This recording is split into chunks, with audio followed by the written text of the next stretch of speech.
Hey y'all, this is AL Pick Madame, and this is yet another installment of the Married Man Side Heffa Saga. So I was trying to do this as I was driving, and when I tell y'all, so many things distract me. Y'all saw what happened last time, so I was like, I don't want to do all of that. I'm gonna try my best to go ahead and get to the point because I don't want to be before y'all very long, and I need to go inside and eat and relax and rest myself. So let me go ahead and tell y'all what was going on. Oh no, I ain't mean to have that on me. But anyway, y'all, let me tell y'all what happened um over the last few days. So Tuesday afternoon, I was in my feelings. So Wednesday, I went to sleep at some. I don't remember what time I went to sleep, but I woke up at like 10 something in the morning, and then less than 10 minutes later, I got a video call that was incoming from the married man who is supposed to be getting divorced, right? And so I was like, dang it, because I wanted to get myself together, and then I was gonna just get up and just send him a message and tell him I'm done. I ain't got nothing else to talk to you about. Like, something ain't right no more. I don't know what it is, but it's just, I feel like it's not meant for us to be cool no more, not to be friends or nothing. Like, I already told you I'm not trying to be your woman, so that goes without saying. But I'm just saying. So I'm over here trying to get my life together. This is a monstrosity. So I'm over here all the way out the camera like, no, that's like the main reason why while I was off, I didn't even do the recap review for 61st Street. And that was a good episode. Ooh, child, it was a good episode. But anyway, I'm hiding the whole time. And he asked me, how was I doing? And I said, would you like for me to lie to you or for me to tell you the truth? And he said, I want you to tell me the truth. Like, yeah, I want you to keep it real. What's up? What's going on? So I started to tell him what was going on. And, because you could tell he was, like, concerned. Like, he was looking like, wait a minute, he had a worried look on his face. So I told him that on Tuesday afternoon, I started feeling some type of way. I don't know why, but I did. And I'm going to spill some of my tea. I'm going to spill a whole lot of I'm going to spill some of my tea. I'm going to put it like that because y'all might think it's a lot, whether it is or not. So, I'm just going to tell you what it is. So I was sad and a little depressed because a whole lot over the last 6 months or so, I have been thinking of babies a whole lot. I've thought about children, and when I tell y'all, it has been kicked into high gear, and it's not even baby fever, so to speak. It's legit me looking like I'm 38, and I am on track pretty much to go into early menopause. So, I mean, literally any month now, it can be over with for me. I can drop that last egg and it's over. Because I really thought February it was over with. I thought that was the start of it right then and there, because it did not come on at all in February. And then it set it off on the left, right, front, and the back in March. And I was just like, why? And I hadn't done anything weird. Like, I don't take medications. Like, nothing out of the ordinary was done that should have made it do that. So I don't know what that was about. But anyway, I was talking to him, and I got really, really, upset. I got emotional, and I wasn't trying to. And as he always says, he has said this for the longest. He was like, I think that we would have a beautiful baby together. I think that we would have a beautiful daughter. Because he only has boys. And I'm just like, sir, first of all, second of all, and third of all, y'all determine the sex of the babies that are out here. So there's a slim chance that you ain't never gonna get a daughter out of whoever you end up impregnating next, if there is a next time. Because he was just, like, he's told me before, like, he wanted to just have a baby with me, and that'll be the last child he have, or whatever. And I was like, but we ain't together. I'm not having no baby more than likely in life. So I don't know why you want this. And he just keeps saying, I just really think we would have a beautiful daughter. And I'm like, sir. Anyway, he said that again. And when I was trying to explain why I was so emotional and why I was so sad, I couldn't really get it out, right? And the fact that he could basically tell, like he knew. He was like, well, I understand, because I know you probably want to be with somebody who, you know, if you're going to get pregnant, you want to be pregnant by somebody who you are married to, and, you know, all of this other, you know, everything that I was thinking, he said it. He just doesn't know the extent of it. Now, I'm going to have to make a whole nother video at some point in time, way down the road. I don't know if it's going to be way down the road, but down the road, a completely separate video to explain what I'm talking about. Because I'm pretty sure if I was to tell him this stuff, he would not be on board with it at all. And my thing is, I would have to find a unicorn, a very special unicorn type of a man who would be down for this. I don't even think that, you know what? I think there's a 50% chance that the man who I ghosted 14 years ago might be down for this. But I don't know. He might be down for like half of it. That's, y'all, I can't even go into the details of it. But yeah, it's a lot. And I would have to do a 100% separate video to explain. And y'all would probably look at me like, girl, with the first child, this is what you're trying to do. You're trying to risk it all. You're already going to be high risk, geriatric, all of that. And you're trying to do this with the first baby? Oh, okay. Girl. But I don't know what it is. It's like all these years I prayed to not get pregnant. Never got pregnant. Which means I've never miscarried, never had no issues, whatever. And was with somebody who didn't want kids. So I'm like, okay then, cool. And, you know, it's, I don't know what all that was about. I got really emotional, and I was really sad for the rest of the day on Tuesday. So I woke up and I tried not to think about it, but it didn't work. And so it was like residual. And so when he asked me how I was doing, I told him the truth, because he said he wanted me to tell the truth, because I was gonna lie and be like, I'm well, how are you? Let me just lie real quick, I guess, if you want me to lie. So after we got that out of the way, I was like, well, you know, I don't want to harp on that too much longer. I just want to, you know, get some clarity on some things. There are some things I need to talk to you about. So we ended up talking about that day when we were supposed to meet at the park, and how he basically was ignoring me at work. And I'm just like, and that conversation basically is what started, when it started me basically telling him, you know, I had something I need to talk to you about. I have something I want to say, and you probably are going to take it very badly. And so he was like, okay, what is it? I was like, prepare yourself, because I'm trying to tell you, you're probably going to take it all the way wrong. And so he was like, okay. So I straight up told him, I was like, I was about to cut you all the way off, have nothing to do with you anymore. I mean, like, if you was to say hey, I would say hey, but I mean, we ain't finna do nothing. Like, all these times you talking about some, I'm willing to do what you're asking me to do, which is to get a divorce decree. Yeah, I'll do that and present it to you so that I can take you out on dates and all this other stuff.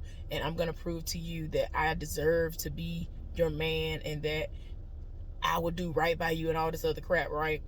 And I straight up told him, I hear you, but no, you know, it is what it is. But yeah, y'all, but I straight up told him, you know, I was about to cut you off.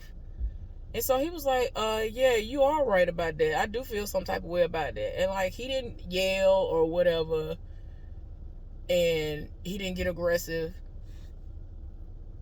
He's from here, but he is from somewhere else. Basically, he spent most of his life somewhere else, and that accent be coming all the way out, and it be doing a lot.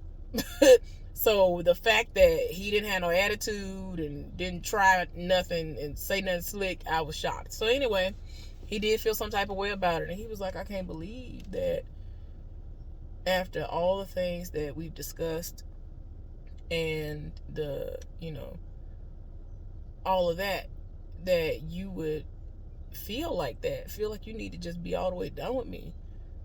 This man proceeds to tell me that he loves me, not just as a person. And I'm just like, I'm already still emotional in my feelings, because I'm still thinking about, you know, the possibility that I will never give birth to a child. So I'm already still emotional. So he over here telling me he loved me, telling me how great of a person I am. And that's one thing I give him. Whenever he does reach out and all of that, he always gives me words of encouragement and all of that. He was like, I don't know what it is. You just have this armor on you, and you're so beautiful. You work hard. You deserve the world. Like, it don't be basic like that, but like he really be, I'm trying to tell y'all, he got away with words. That's just pretty much the gist of what he be saying. But he be saying some things that make you be like, wait a minute. Making me feel special in my life. If you don't feel special, you'll feel special talking to him. So anyway, I'm over here just rolling my eyes and just shaking my head the entire time like, no. He was like, you deserve this, you deserve that, whatever. So I'm just like, sir, I hear you, but no. So immediately, after he said all of what he was going to say, he was like, so, look, we need to go walking. When we going to go walking? What you doing today? I said, I ain't doing nothing today. Or whatever, because by the time he called, he had made it home. And he lives 45 minutes to an hour away. But he's willing to get back in the car and come up here to where I live. Like, it is what it is. It's just the truth. So I was like, no, you ain't got to do all that. And I just woke up and I'm trying to enjoy the rest of my day and prepare myself or whatever. So he was like, well, what you doing tomorrow? I was like, I ain't going to be doing nothing tomorrow. Except, getting ready to prepare my mind to come to work. Because I'm going to have to go to sleep in order to go to work. So I don't really do much on that day. Like, it's just like a free-for-all, for me on Wednesdays if I get that day off. So he was like, okay, let's meet up tomorrow and go walking. So I looked at the phone just like this. Like, I really had my arms just crossed just like this. And I looked at him like, he was like, no, for real, let's meet up. And let's meet up. We're going to go walking.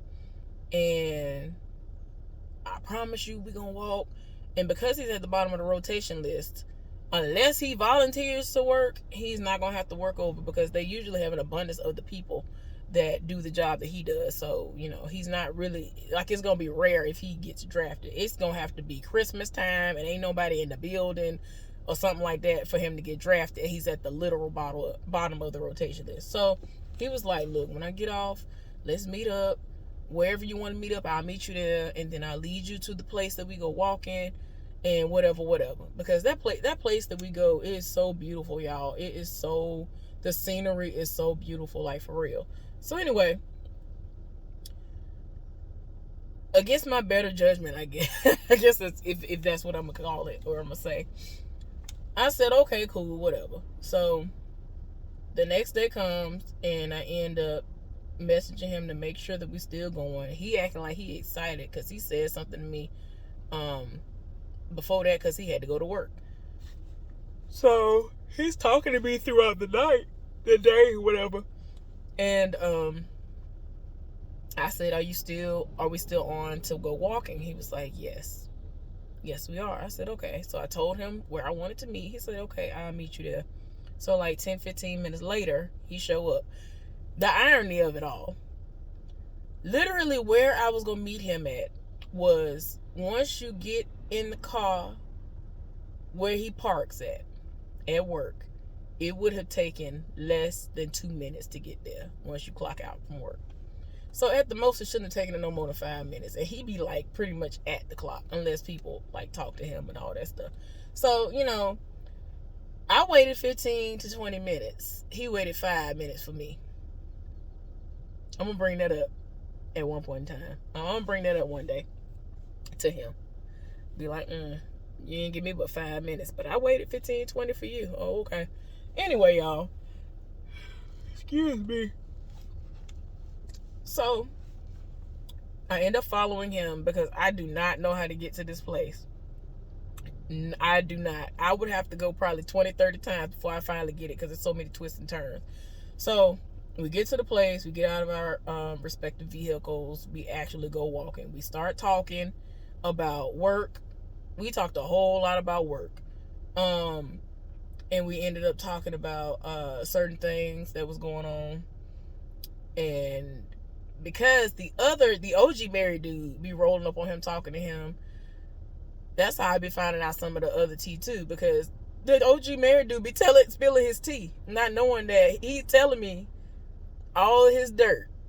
So yeah, he over here trying to talk to this woman, and I'm like, child, that woman, she look like her breath stink. She's not. She's somebody that you, basically, if you were to look at her, the words beautiful or she cute or none of that would come into play. Now, when you look at me, from what I was told, you would at least say, oh, she look all right. Something along those lines would at least come out of your mouth. Nothing about beauty or whatever will come out of your mouth when you see her. So, like I said before, anybody that has an orifice or orifices are fair game for him. So we talking, he's spilling tea left and right. I'm like, people really be coming to him and venting. Like, people be coming to him and telling him and spilling more tea to him than they do me. I ain't gonna lie. Because like I told you, he's very much so a people person. People live for him, like, for real.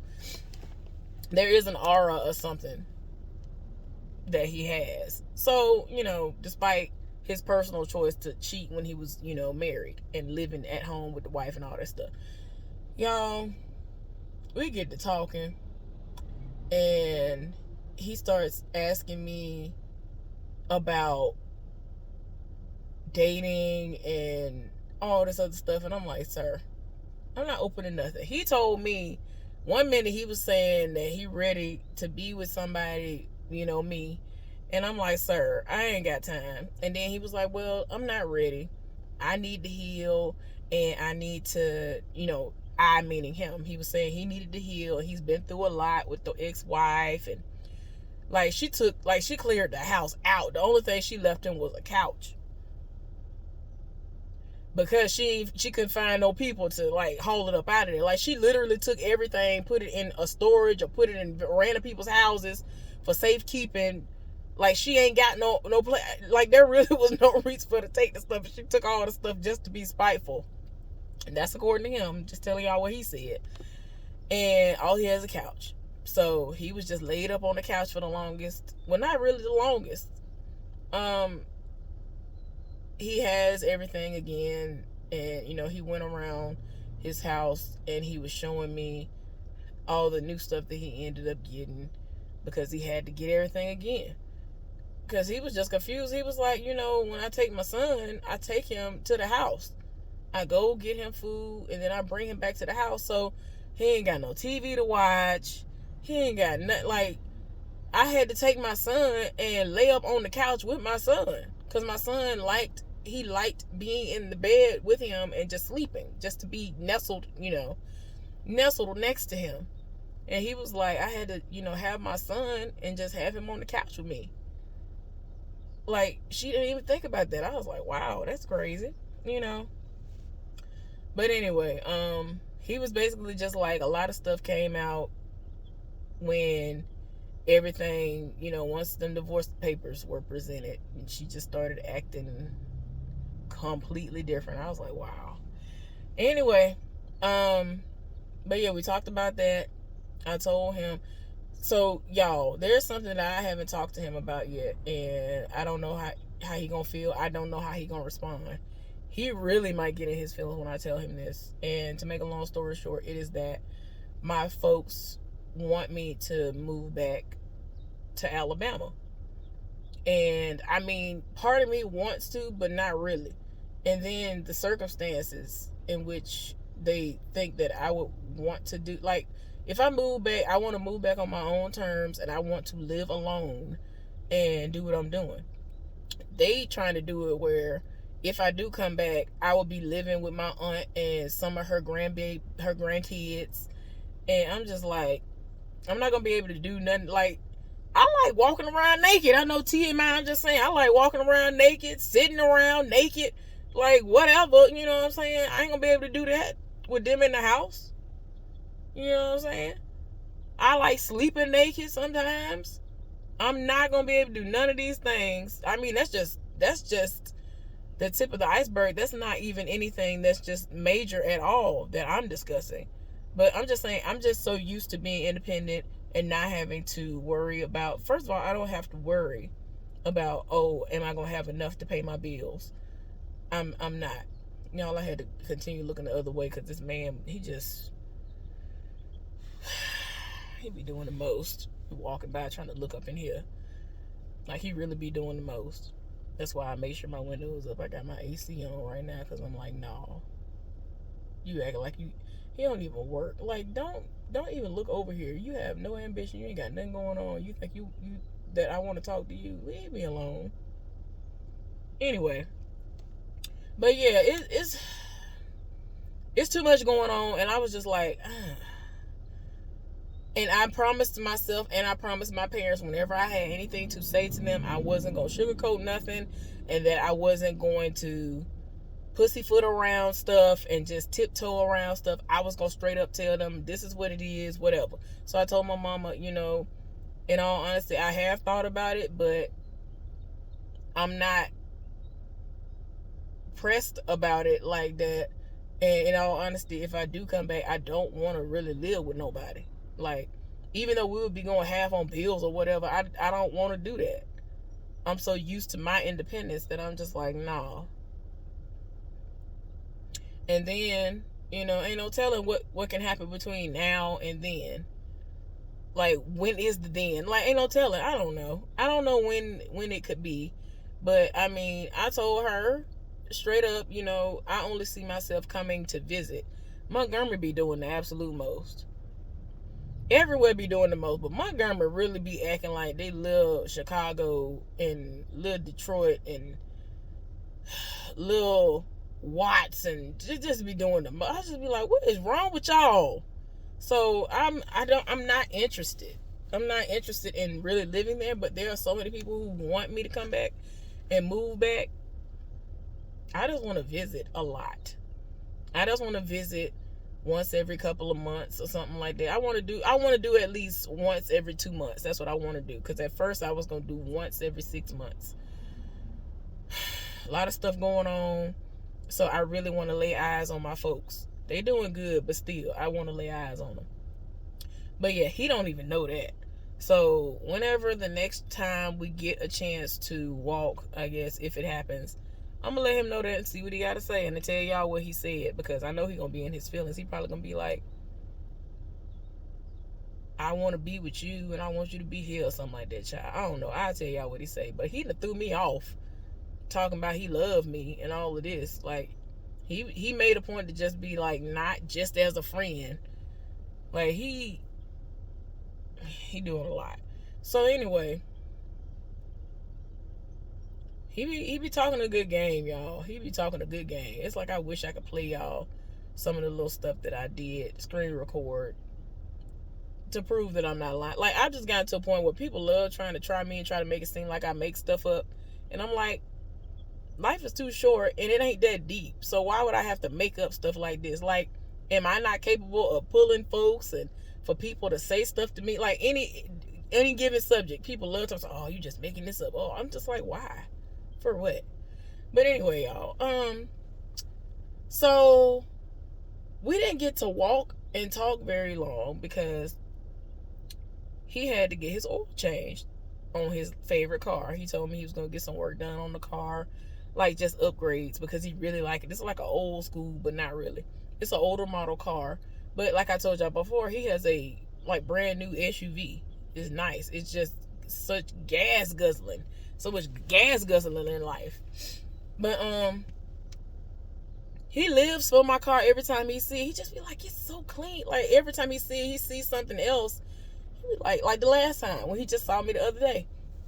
We was walking back to our cars, and then he walked up to the side of my car and was like, golly, how you get your rims so black? Like, he just, I don't know. It was just such random stuff. He was saying the most random stuff. Because, like, I don't have no brake dust and all that stuff. I don't know. I hadn't even gone to the car wash yet. So anyway, while we was walking and talking, he was like, I gotta get my car oil changed. And so I was like, oh, okay, where you go? He told me where he was going, and I was like, I'm thinking he about to go to this place. It's like 45 minutes to an hour away. He was like, no, it's right up the street from where we going. I was like, what? Y'all, I had a Groupon for it. And I was like, if they have the oil available, that's what I'm going to get. And so I was like, are you serious? He was like, yeah, that's the only place I go and get my car serviced. They do really great work, whatever. Child, I was like, you know what? I thought I had enough time, but I didn't. And I was like, look, I'm getting closer to the top of the rotation list. And they've been really trying it lately. Trying it. I'm talking about, I ain't even finna get into it today. They really been trying it lately. It's a miracle that I ain't have to work today. I have to stay over. They had 4 people stay over yesterday, and everybody was sick and tired in their spirit. So, yeah. But yeah, ultimately, because of him, I ended up finding out about this location. I thought the closest location was 45 minutes to an hour away, and it's literally 5 minutes away from work. So I'm like, wait a minute. Child, went over there. I went to the store first because I needed to get me some, I go between making my own salve and Neosporin or whatever to put on this and to put right here. Because I was like, no, I'm going to get that, and I'm going to get the little bitty Band-Aids to cover it up so it's not as hideous, but whatever. And that's what I did. So then by the time I got out, I said, you know what, I'm going to just go get it done today. So when I went, he had already been in line, and he had maybe like 10 more minutes left. And we were talking. He was messaging me, and I told him I was there, and he looked back and he saw I was there, so we was talking. He asked me several times before that and after he got there if I wanted him to go home, which I told y'all before, 45 minutes to an hour away, go home, take a shower, get some smell good going on, because he'd be like, you know, I be smelling good for you. I was like, sir. And come back. And he promised he was not going to do anything. There was not going to be any funny business. He wanted to just rub my back and lay down and watch TV and all this stuff. And that's it. I said, sir, this is Thursday, mind you. I said, sir, I got to go to work. I got to start winding down to go to work. Like, no. And I already told him that my space is not where I want it to be right now. I gotta set this TV up. I got a second TV, y'all. I ended up, I always wanted 2 TVs at the bare minimum. Like when I was with my ex, there would be times the Alabama game would be on, or I might want to play my game and he playing his game. I wanted to be in another room playing what I wanted to play, and he could be over there playing and beating the game he wanted to beat. And that's just something I always wanted to do. So I had bought a TV like a while ago. Still ain't set it up in the room. I bought a fire stick and everything for it, so I could have two fire sticks. I ain't even set it up. So I'm not nervous or scared of, inviting him over or anything like that. Because if I don't want nothing to go down, it ain't gonna go down. If I want something to go down, it's gonna go down. But I'm not doing anything with him outside of walking and talking until I see a divorce decree. I'm not doing nothing. So, yeah, he, one minute he say he's not trying to look for nothing, and then the next minute he talking about he want to be with me and all this other stuff. I'm like, child. He want me to visit. He wants me to consider going with him down to Georgia because he's going to go visit some of his family in Georgia like next week. And I'm like, sir. He like got a cousin or somebody or some cousins that stay in Atlanta, and he's going to go visit them. I was like, oh, so are you going to get you something set up down there? He already know what I'm talking about. He know what type of time I'm on. I'm talking about, do you have some women lined up so you can get your rocks off down there, because you know how they look. You talking about you like how I look, and women that look like me, they down there too. And they ain't got no stomach and all this other stuff. Why don't you go talk to them? So he was like, nah, man, I ain't on that. I ain't think about that. So I'm like, whatever. But yeah, y'all. I will keep y'all updated on what's going on with that. because I thought I was gonna cut him off, and then he ended up calling and all this other stuff. So I'm like, golly, I'm weak, y'all. I'll talk to y'all later.